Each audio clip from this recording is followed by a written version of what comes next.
नमस्कार। आज हम पहुंचे हैं क्षेत्र के गांव पाई में और युवा सरपंच श्री अश्विनी जी हमारे साथ जुड़े हैं। सबसे पहले हमसे जुड़ने के लिए हम इनका धन्यवाद करते हैं। धन्यवाद सर। धन्यवाद जी, नमस्कार जी, आपका भी धन्यवाद। धन्यवाद सर, थैंक यू। नमस्कार न्यूज़ वाले हमारे यहाँ हैं जी सर, इसके लिए बहुत बहुत धन्यवाद। जैसे 8-10 महीने का टाइम हुआ है नई पंचायत को, नई सरकार छोड़, तो इस दौरान क्या क्या मुख्य काम विकास के आप द्वारा करवाए गए, थोड़ा नजर डालिए इसमें। मैं जी मुख्य कामों की आपकी आपकी नज़र मेरी नज़र में मैं आपको जो बताना चाह रहा हूँ जी सर।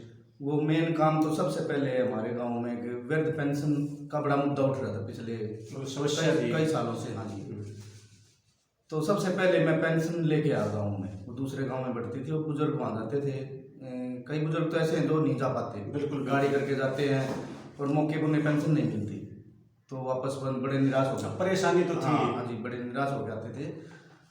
तो मैंने सबसे पहले ऊपर विभाग में बात करके सोनीपत जी सर, तो सबसे पहले मैं पेंशन बंटवाने की जो योजना वो गाँव में लेके आया जी। और जो हरिजन चौपाल मेरे साथ में लगती हुई है जी, उसमें मैंने ये कार्यक्रम मतलब वहाँ सुचारू रूप से बढ़ रही है। सुचारू रूप से वही बढ़ रही है। और जी मेन था सबसे पहले हमारे गांव में जो पानी की लाइनें बिछी थी पिछले 2 साल पहले, जी। तो उसमें जो मेन गलियां थी वो उखड़ गई, खराब हो गई जो गलियां। हाँ जी। तो दोबारा से रिपेयर करने का कार्य किया गया। मैं 4-5 गली मैंने बनवाई अभी तक। जी सर। और दूसरा काम ये किया, जो गली मैंने रिपेयर कर जिसमें नाली जैसे पाइपलाइन कम बिछी हुई है, तो सबसे पहले वो पाइपलाइन जो पानी की है वो लंबी पाइपलाइन बिछाई और उसमें दोबारा से मैंने रिपेयर किया उसको। लाइन इसलिए बिछाई क्योंकि दोबारा अगर गली नहीं बना दी गली और दोबारा से उसको उखाड़ना ना पड़े, इसलिए मैंने पहले ही मेरे मन में मैंने निश्चय बनाया कि दोबारा से ऐसा काम ना हो कि वो जो दोबारा रिपेयर करना पड़े उसमें व्यर्थ के पैसे लगे, सफाई व्यर्थ के पैसे ना लगे। इसलिए मैंने एक शुरू में पाइपलाइन बिछाई, तब दोबारा से गली रिपेयर करके उसको फाइनल किया और साथ में नालियाँ भी बनवाई जी। और जी मेन तीसरा काम था हमारे गांव में फ्लड का। अब की बार जो फ्लड बहुत आई तो उसके लिए मैंने अपने प्राइवेट तौर पे भी और अपने स्तर पे मैंने अपने ट्रैक्टर इकट्ठे करके उसमें बड़े पंखे लगा के पानी निकालने वाले और वो नहर में उसको फ्लड का पानी निकलवाया और लगभग 150 एकड़ की मैंने फसल जो जलमग्न हो गई थी उसको बचाया। तो नुकसान होने से बचाया। गाँव वाले मेरे इस कार्य की मेरी बड़ी सराहना की, मैं अपने मुंह से नहीं कहना चाह रहा, लेकिन मेरे गाँव वाले बहुत खुश हैं इस बात से। नुकसान नहीं हुआ, किसान को तो जी खुशी तो मिलेगी। हाँ जी, मेन अगर आप प्रयास नहीं करते तो क्या प्रशासन क्या करता, समय से नहीं करता तो कुछ नुकसान तो प्रशासन का तो आपको पता है सर। हाँ बिल्कुल। अभी हम कोई भी काम की लिस्ट डालेंगे तो पता नहीं 6 महीने लगे, साल लगे उसको। हाँ, ढीला डाला मामला है। हाँ, लेकिन हमने अपने तौर से, मेरे यार दोस्त हैं उन्होंने सबने मेरी सहायता की और हमने काम को अंजाम दिया। जी, जैसे 4 साल लगभग टाइम है आपके पास, मतलब किन मुख्य कामों पे आपका फोकस रहेगा? मेरा जो अब मेरे 1 साल के अंदर जो मैंने देखा मेन समस्या जो मेरे सामने आई, एक तो पानी की निकासी की समस्या गाँव की मेन समस्या जो है, उसका क्या ऑप्शन हो सकता है? तो उसका यही है जी, मेरे गांव में 2 जोड़ है, एक तो रानी वाला जोड़ बोलते हैं, एक छापड़ वाला जोड़ बोलते हैं। दोनों में पानी की निकासी उसी में बनी हुई थी, गंदे पानी की निकासी। पहले सबसे पहले मैंने उसको पानी की निकासी उसमें जो गंदे पानी की जा रही थी उसको रोका और साइड में 2 बड़े बड़े जेसीबी से खड्डे खुदवाए जिसमें पानी जा सके। तो सबसे पहले तो मैंने ये करा।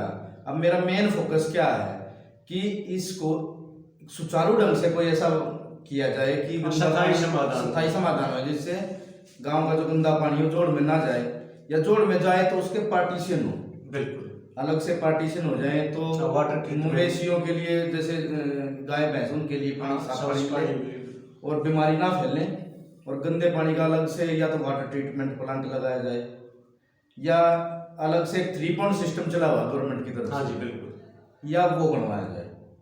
मतलब मैंने अपने प्रयास को आगे बढ़ाते हुए मैंने इसकी अपनी एप्लीकेशन लगा दी है। मैंने अपने इसमें क्या नाम रजिस्टर में मैंने अपना लिख के मैंने आगे अपने वीडियो मांग पत्र मैंने सौंप दिया है कि उसमें जोड़ के पार्टीशन किए जाए और आगे पानी की जो व्यवस्था है वो दुरुस्त की जाए गंदे पानी। आप तो सरकार की प्रक्रिया है किस हिसाब से। और जो मेरा एक मेन एक और काम है जो है गांव के फ्लड की समस्या। जी, जब चौमासे का टाइम आता है, बारिश का हाँ। बरसात का समय आता है, उस टाइम हमारे गांव के तरफ चारों तरफ पानी भर जाता है और उसको निकालने का कोई जगह नहीं है। मेन मतलब स्थायी स्थायी समाधान क्या हो समाधान, सकता है? उसका स्थायी समाधान ये है कि हमारे गांव में जो सबसे नीचे वाला जैसे जमीन को किला है, उसमें पाइपलाइन बिछा के सीधा नहर की तरफ ले जाया जाए और वहां एक बर्मा लगे या मोटर लगे, पानी का कनेक्शन उपचार और हो वो चैम्बर बन के नहर में पानी गिर जाए इसका।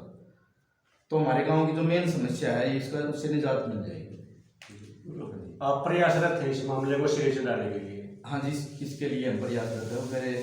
मेरे साथ मेरे युवा साथी है वो भी मेरे साथ है। मतलब मुख्य समस्या क्या मानते हैं गांव की आप फिलहाल? फिलहाल तो सर हमारे गांव में मेन समस्या तो यही गंदे पानी की निकासी की थी। हाँ, और कोई ऐसी मेन समस्या नहीं है।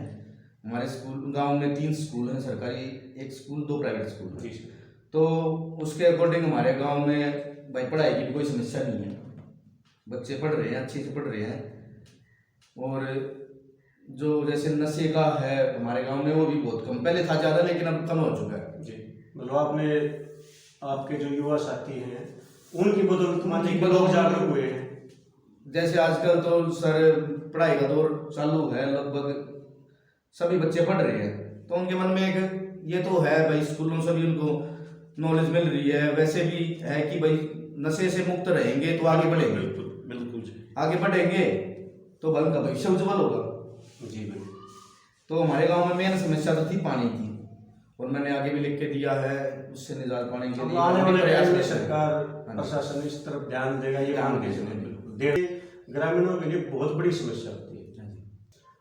जैसे शिक्षा विकास की सीढ़ी है, पहली सीढ़ी, हाँ जी। पहली की आखिरी भी मान के चले, उसके लिए अलग से क्या प्रयास कर रहे हैं आप?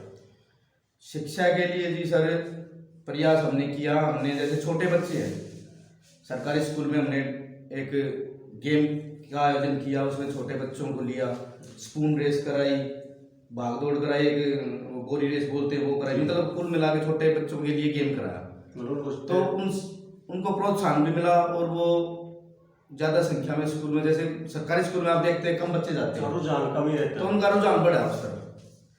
तो 26 जनवरी के जैसे हमने गेम कराए, 15 अगस्त को कराए, तो उन्हें जो बच्चे फर्स्ट सेकंड थर्ड आए उनको हमने एक इनाम भी दिया, जैसे कापी किताबें दी हैं, पेन दिए हैं, मतलब प्रोत्साहित किया हाँ जी, बच्चों को। प्रोत्साहन किया। तो बच्चों का जो मनोबल मनोबल बढ़ा और जागरूकता हुई उनमें आई।